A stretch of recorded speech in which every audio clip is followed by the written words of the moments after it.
Hi guys, ఇప్పుడే మళ్ళీ మన ప్రభుజిత్ బ్రోని తీసుకొని బ్యాంక్ వచ్చాను. ఇద్దరం ఈరోజు అకౌంట్కి డాక్యుమెంట్లు సబ్మిట్ చేద్దామని చెప్పేసి వచ్చాము. చూసాం, మనోడి సబ్మిట్ చేసిన తర్వాత మళ్ళీ తీస్తాను. ఇప్పుడే క్యూలో వెయిట్ చేస్తున్నాం. మనోడిది అపాయింట్మెంట్ 12 o'clock ఉంది. వెయిట్ చేస్తున్నాం.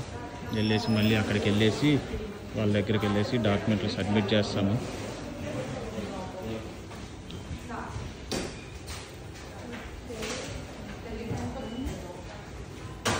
వెయిట్ చేయమని చెప్పేసి చెప్తున్నారు. ఇప్పుడే మనోడిది బ్యాంకులో అంతా అయిపోయింది. మనోడి మాటలోనే ఎలా ఉంది ఏంటి అసలు ఇప్పుడు అంతా మనోడు వచ్చిన కాడి నుంచి ఎలా ఉంది ఏందని చెప్పేసి మళ్ళీ ఇంకోసారి తీసుకుందాం. చెప్పు బ్రో, ఎలా ఉంది, ఏమంటావు? అంతా బాగుంది. కన్సల్టెన్సీ వాళ్ళే దగ్గర చూసుకుంటున్నారు. నేను పిన్ టు పిన్ అప్డేట్ ఇస్తున్నాను కదా, మీకు చెప్తున్నాను కదా. బ్యాంక్ వచ్చాము, బ్యాంక్ వాళ్ళు డాక్యుమెంట్స్ చూశారు. ఒక డాక్యుమెంట్ అడిగారు కాలేజ్ నుంచి, అది తెచ్చుకుంటే అకౌంట్ ఓపెన్ అయిపోద్ది అని చెప్పారు. సో అది ఓకే, మనోడి మాటలోనే అన్నారు కదా.